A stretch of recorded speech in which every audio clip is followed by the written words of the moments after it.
So Susan, do you think that fear may prevent older adults from participating in exercise, such as past falls or injuries? If so, could you share your thoughts and or experience with any past injuries or preconditions?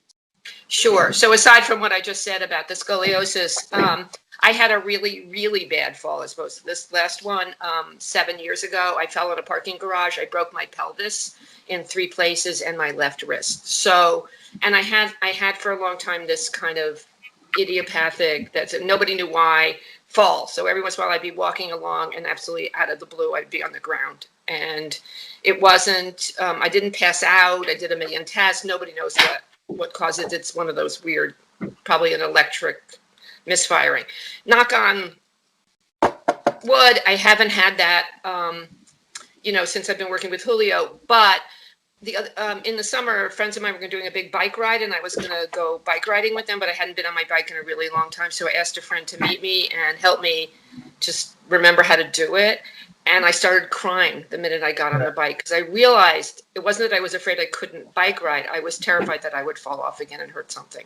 So I didn't expect that. I just got on the bike. I'm not a crier. And I got on the bike and I went, because I was really scared.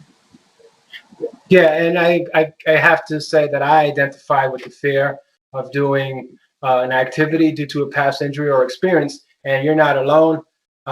So one of the things that I'm big on is like when I first met you regarding your foot and your ankle is that, and this is part of the SPARTA method, is that fears and perception of limitations can prevent us from doing things where we're actually physically capable of doing. That's right. So when I first met you, I knew you were physically capable of doing something, but the fear and we never minimize someone's fear. We have to acknowledge it and then do small exercises to build that confidence. That's right. To go from there. So that's the so. But would you like to say anything about that, about perceptions of limitations, fears, and physical capability?